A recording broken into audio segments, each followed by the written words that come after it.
Kita kembali belajar pada tema 5, subtema 3, muatan pelajaran, ilmu pengetahuan, alam. Hubungan rantai makanan dengan jaring-jaring makanan. Ayo ingat kembali mengenai rantai makanan. Rantai makanan merupakan urutan proses memakan dan dimakan antar makhluk hidup di dalam suatu ekosistem. Di dalam rantai makanan tersebut terdapat beberapa peran, antara lain produsen, konsumen, dan pengurai. Dalam suatu ekosistem, terdapat banyak makhluk hidup yang memiliki sumber makanan dan pemangsa yang sama. Oleh sebab itu, di dalam sebuah ekosistem dapat terbentuk lebih dari satu rantai makanan yang saling berhubungan satu sama lain. Kumpulan beberapa rantai makanan tersebut di dalam suatu ekosistem dinamakan jaring-jaring makanan. Ayo perhatikan contoh jaring-jaring makanan pada gambar di bawah ini.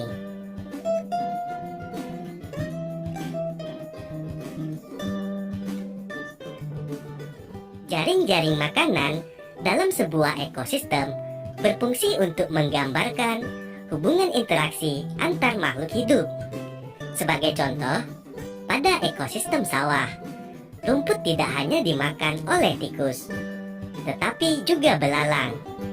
Belalang juga bisa dimakan oleh katak atau ayam. Ayo kita simak tabel perbedaan rantai makanan dan jaring-jaring makanan berikut.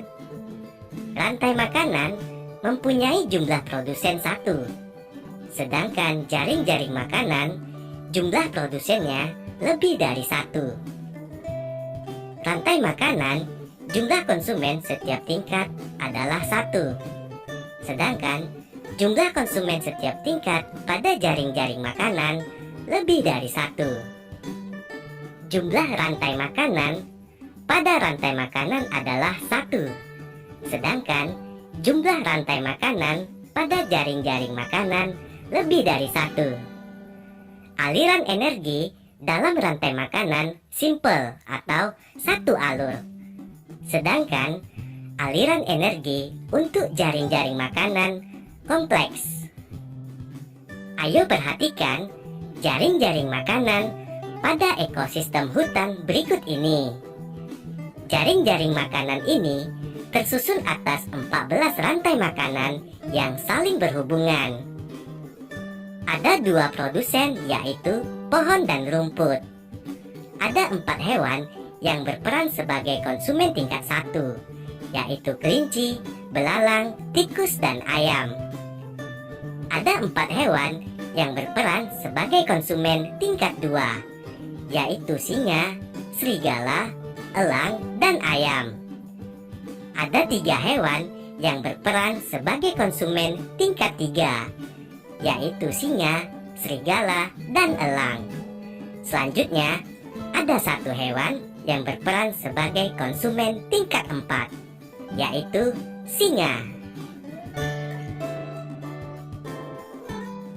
Pengaruh perubahan lingkungan terhadap keseimbangan ekosistem. Ekosistem yang terganggu dapat menyebabkan terganggunya rantai makanan. Jika salah satu dari komponen rantai makanan tidak ada, komponen rantai makanan lainnya akan terganggu. Sebagai contoh, ayo perhatikan diagram rantai makanan pada ekosistem ladang berikut ini.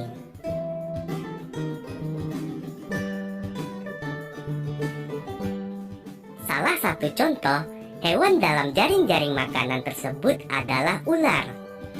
Di dalam jaring-jaring makanan tersebut, ular berperan sebagai konsumen tingkat 2 sekaligus konsumen tingkat 3. Jika populasi ular terus menurun akibat kehilangan habitat atau perburuan liar, keseimbangan jaring-jaring makanan tersebut pasti akan terganggu. Akibat dari menurunnya populasi ular, populasi tikus, katak, dan kadal akan meningkat karena ketiga hewan tersebut tidak lagi memiliki pemangsa. Populasi jagung akan menurun akibat meningkatnya jumlah tikus.